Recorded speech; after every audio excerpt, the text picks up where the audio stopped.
যেকোনো রান্নায় চিকেন দিয়ে করা হোক না কেন, সবকিছুই খেতে অসম্ভব ভালো লাগে।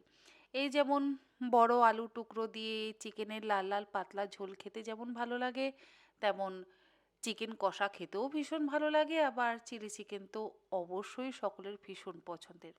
আজকে আমি আপনাদের সাথে অরেঞ্জ চিকেনের রেসিপিটা শেয়ার করব। আর সেটা বানাতে সময়ও যেমন কম লাগে, খেতেও হয় অত্যন্ত সুস্বাদু। আমি এখানে ৩০০ গ্রাম পরিমাণে বোনলেস চিকেনের টুকরো নিয়েছি আর একটু বড় টুকরো করে কেটে নিয়েছি।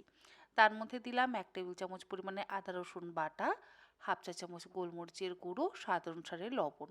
আর যেহেতু অরেঞ্জ চিকেন সেই জন্য আমাদের লাগবে অরেঞ্জ জেস্ট মানে কমলা লেবুর খোসা।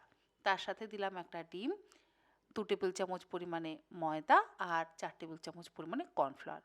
এরপরে সমস্ত কিছু একসাথে ভালো করে মেখে নেব। যখন আপনারা কমলা লেবুর খোসাটা গ্রেটার দিয়ে গ্রেট করবেন সেই সময় কিন্তু অবশ্যই একটু খেয়াল করবেন যাতে সাদা অংশটা না পড়ে। সাদা অংশটা পড়লে আবার তেতো হয়ে যাবে। ভালো করে মাখানোর পর ১০-১৫ মিনিট রেস্টে রেখে দেবো। ১৫ মিনিট পর কড়াইতে আমি চিকেনের টুকরোগুলো ভাজবার জন্য বেশ কিছুটা পরিমাণে তেল গরম করে নিলাম।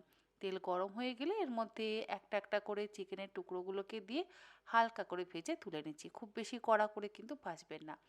যেমন আমরা চিলি চিকেন ভাজবার জন্য একটু কড়া করে ভাজি, ওপরের কোটিংটা বেশ একটু লাল লাল করে ভাজা হলে তারপর আমরা তুলে নিই। এক্ষেত্রে কোটিংটা একটু সাদা সাদা রেখেই আমাদের চিকেনের টুকরোগুলোকে ভেজে তুলে নিতে হবে। দেখুন আমি হালকা করে ভেজে তুলে নিয়েছি। ভাজা হয়ে যাওয়ার পর একটা আলাদা পাত্রে সস তৈরি করব। তার জন্য আবারও আমাদের অরেঞ্জ জেস্টের প্রয়োজন। এটা কিন্তু মেন উপকরণ। আর এখন তো বাজারে প্রচুর কমলা লেবু পাওয়া যাচ্ছে, সেই কমলা লেবু দিয়েই আপনারা এই অরেঞ্জ চিকেনটা বানাতে পারবেন।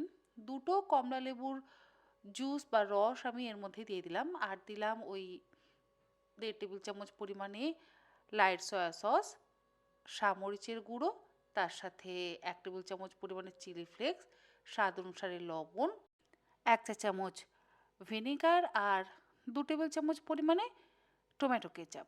এই সমস্ত কিছু দিয়ে ভালো করে মিশিয়ে আমরা সসটা তৈরি করে নিলাম।